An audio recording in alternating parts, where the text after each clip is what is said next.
नमस्ते, मैं हूं वसीम और आप देख रहे हैं एनडीटीवी इंडिया। बिहार में शराबबंदी को लेकर मुख्यमंत्री नीतीश कुमार अब विपक्ष से ज्यादा अपनी ही पार्टी और गठबंधन सहयोगियों के निशाने पर आ गए हैं। साल 2016 में लागू हुई पूर्ण शराबबंदी को नीतीश कुमार आज भी सामाजिक सुधार और महिलाओं की सुरक्षा से जोड़कर देखते हैं, जबकि एनडीए के कई नेता इसे राज्य के लिए आर्थिक और प्रशासनिक बोझ मानने लगे हैं। दिलचस्प ये है कि जहां मुख्यमंत्री शराबबंदी जारी रखने पर अड़े दिखते हैं, वहीं उनके सहयोगी दल समय समय पर इसे हटाने या कम से कम इसकी समीक्षा की मांग करते रहे हैं। शराबबंदी लागू करते समय नीतीश कुमार ने इसे महिलाओं की मांग बताया था। सरकार का दावा था कि शराब के कारण घरेलू हिंसा, पारिवारिक झगड़े और गरीबी बढ़ रही थी।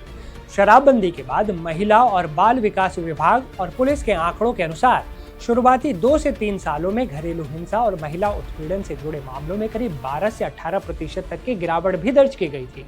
महिला हेल्पलाइन पर आने वाली शिकायतें भी कम होने लगी थी। यही आंकड़े नीतीश कुमार के लिए शराबबंदी का सबसे मजबूत आधार बने हुए हैं।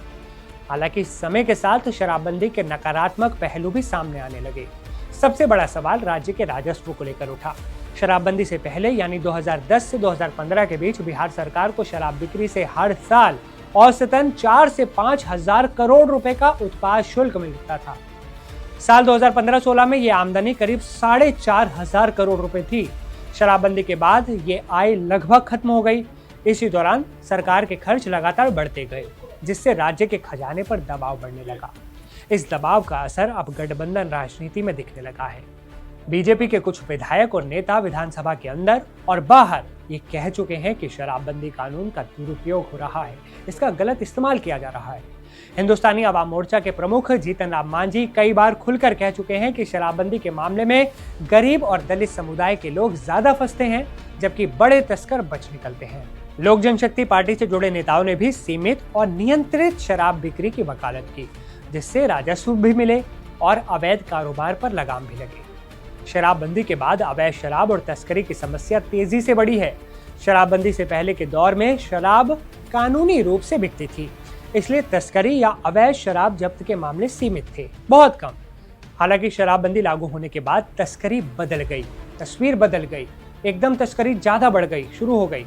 पुलिस और उत्पाद विभाग के आंकड़ों के मुताबिक 2016 के बाद से अब तक करोड़ों लीटर अवैध शराब जब्त की जा चुकी है। सीमावर्ती जिलों में पड़ोसी राज्यों से शराब तस्करी आम बात हो गई है, जिससे कानून व्यवस्था की चुनौती बढ़ गई है। गिरफ्तारियों के आंकड़े भी बड़ा फर्क दिखाते हैं।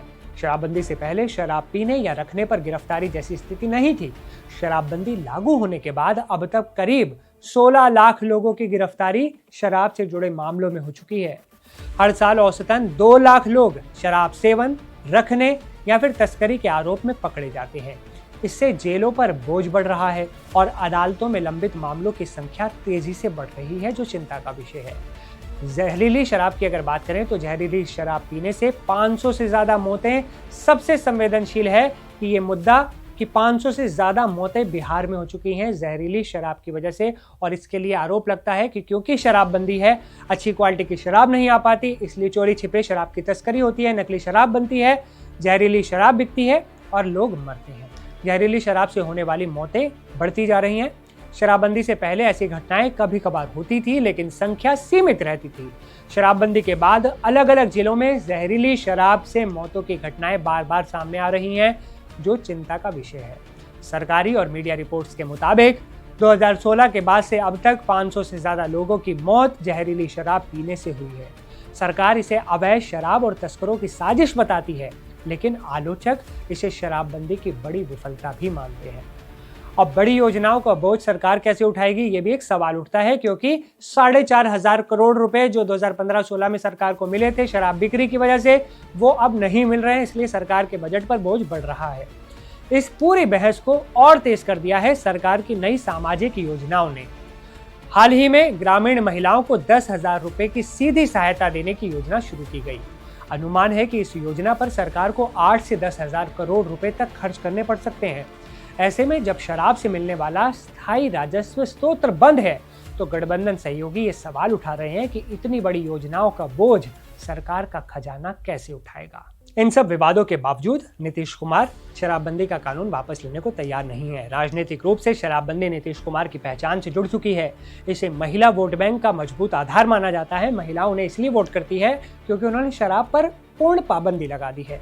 यही वजह है कि सहयोगी दलों के दबाव के बावजूद नीतीश कुमार शराबबंदी हटाने के मूड में नहीं दिखते। वो बार बार कहते रहे हैं कि शराबबंदी से समाज में सकारात्मक बदलाव आया है और इसे किसी भी कीमत पर कमजोर नहीं किया जाएगा, चाहे फंड की कमी हो जाए। यही वजह है कि सहयोगी दलों के दबाव के बावजूद नीतीश कुमार शराबबंदी हटाने के मूड में नहीं दिखते। वो बार बार कहते रहे हैं कि शराबबंदी से समाज में सकारात्मक बदलाव आया है और इसे किसी भी कीमत पर कमजोर नहीं किया जाएगा। कुल मिलाकर बिहार में शराबबंदी अब सिर्फ नीति का सवाल नहीं रही, ये नीतीश कुमार बनाम उनके ही गठबंधन सहयोगियों की लड़ाई बनती दिख रही है। विपक्ष तो पहले ही सवाल उठाता था, अब सहयोगी पार्टी के नेता भी सवाल उठा रहे हैं। एक तरफ घरेलू हिंसा में कमी जैसे सकारात्मक आंकड़े हैं, तो दूसरी तरफ अवैध शराब, लाखों गिरफ्तारियां, जहरीली शराब से मौतें और राजस्व नुकसान जैसी सख्त सच्चाइयां भी हैं। आने वाले समय में यही आंकड़े और गठबंधन का दबाव तय करेगा कि नीतीश कुमार शराबबंदी पर अड़िग रहते हैं या किसी संशोधित रास्ते की ओर बढ़ते हैं। आपको क्या लगता है, क्या करेंगे नीतीश कुमार? आपकी राय में आप हमें बताइए कि आपकी नज़र में क्या ये शराबबंदी का फैसला सही है बिहार में? आपकी राय का इंतजार रहेगा। मिलते हैं अगले वीडियो में।